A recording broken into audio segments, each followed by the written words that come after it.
TM. Kader பாஷாட்ட ஒரு கேள்வி கேட்கப்படுகிறது. என்ன கேள்வி? உன்னுடைய கடைசி ஆசை என்ன? காதர் பாஷா சொல்லுகிறார், நான் சாவதற்கு முன்னால் ஹார்மோனியம் வாசிக்க விரும்புகிறேன், ஒரு பக்தி பாடல் பாட விரும்புகிறேன். யாரங்கே கொண்டு வாருங்கள்னு சொன்னாங்க. தூக்கு மேடையில் கொண்டு வந்து ஹார்மோனிய கட்டைகளை வைத்தார், ஹார்மோனிய பெட்டியை வைத்தார்கள்.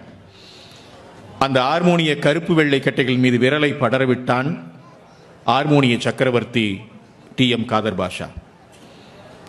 அப்படி வாசிக்க ஆரம்பிச்சு ஒரு பாடலை பாடினார். பாடல் என்ன பாடல் தெரியுமா?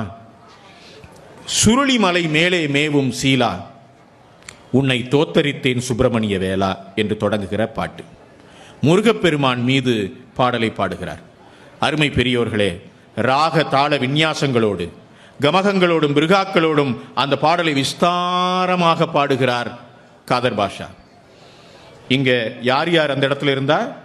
அந்த சிறை அதிகாரி வார்டன் ஒரு வெள்ளைக்காரர், அந்த லிவரை இயக்குற ஒருத்தவன் வெள்ளைக்காரன், இறந்த பிறகு தூக்கில இடப்பட்டு இறந்த பிறகு இறந்து விட்டார் என்று நாடியை பார்த்து டெத் சர்டிபிகேட் கொடுக்க வேண்டிய ஒரு டாக்டர் வெள்ளைக்காரங்களா இருக்காங்க. இவர் பாட ஆரம்பிக்கிறார்.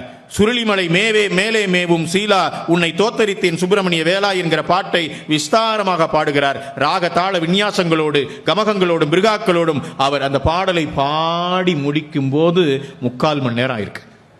அது ஒரு பாட்டு பாடி முடிச்சாரு. அப்படியே நின்று கேட்டுட்டு இருந்தாங்க வெள்ளைக்காரங்க.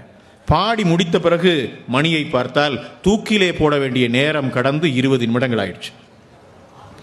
சிறையில் ஒரு விதி இருக்கு, ஏதாவது ஒரு காரணத்தால் உரிய நேரத்தில் தூக்கிலே போடவில்லை என்றால் மீண்டும் நீதிபதியின் முன் நிறுத்தி மறு உத்தரவு பெற்ற பிறகுதான் தூக்கிலே போடணும்னு. அங்க இருந்த சிறை அதிகாரிகள் அந்த வெள்ளைக்காரங்க ரொம்ப நியாயமானவங்க போல இருக்கு. இப்பன்னா காதும் வச்சபடி முன்னால கொஞ்சம் டைமை போட்டு முடிச்சிருப்போம். அவங்க மறுநாள் கொண்டு போய் நீதிமன்றத்துக்கு முன்னால நிறுத்துறாங்க. நீதிபதி ஒரு வெள்ளைக்காரர். அவர் கேட்டார், நேத்து ஏன் தூக்கில போடலை இவர் ஒரு பாடல் பாடினார், கேட்டுக்கொண்டிருந்தோம், நேரம் போனதே தெரியவில்லை. என்னையா இது? தூக்குல போறதுங்கிறது என்ன? டெய்லி 4 தூக்கா போடுறீங்க, அரிதினும் அரிதான விஷயத்துக்கு தானே தூக்குல போடுறோம், ஏன் இதை தவற விட்டீர்கள் என்று கேட்டுவிட்டு நீதிபதி கேட்டார், அப்படி என்ன பாடினார்? கூண்டுல கொண்டு வந்து நிறுத்தினாங்க காதர் பாஷாவை. ஹார்மோனிய பெட்டி கொண்டு வந்து வைக்கப்பட்டது. அருமை நண்பர்களே, மீண்டும் ஹார்மோனிய சக்கரவர்த்தி இசைக்க ஆரம்பித்தார். அதே பாட்டு, சுருளிமலை மேலே மேவும் சீலா, உன்னை தோத்தரித்தேன் சுப்பிரமணிய வேளாங்கிற பாட்டு. மீண்டும் 3/4 மணி நேரம் அப்படியே பின் டிராப் சைலண்ட், குண்டூசி விழுந்தா கூட கேட்கும், அவ்வளவு அமைதியாக கேட்கிறார்கள். அங்க ஒரே ஒரு குரல் மட்டும்தான், ஹார்மோனிய சத்தமும் காதர் பாஷாவுடைய குரலும். 3/4 மணி நேரம் அப்படியே கேட்டுக்கொண்டிருந்த போது அந்த வெள்ளைக்கார அதிகாரியினுடைய கண்களிலே இருந்து 2 சொட்டு கண்ணீர் கீழே விழுந்தது. அவன் பேனாவை எடுத்து எழுதினான், இப்படி உருக்கமாக பாடுகிற இவன் ஒருபோதும் கொலை செய்திருக்க வாய்ப்பே இல்லை, இவனை விடுதலை செய்கிறேன் எழுது. ஆனால் அருமை பெரியோர்களே, இதில் ஒரு நுட்பத்தை நீங்கள் கவனிக்க வேண்டும். பாடியவன் ஒரு இஸ்லாமியன், பாடப்பட்ட பாடல் முருகப்பெருமானின் மீது.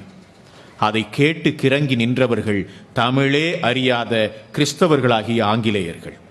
இசைக்கு, கலைக்கு மொழி இல்லை, தேசமில்லை என்பதை நிரூபிக்கிற ஒரு நிகழ்வு இது.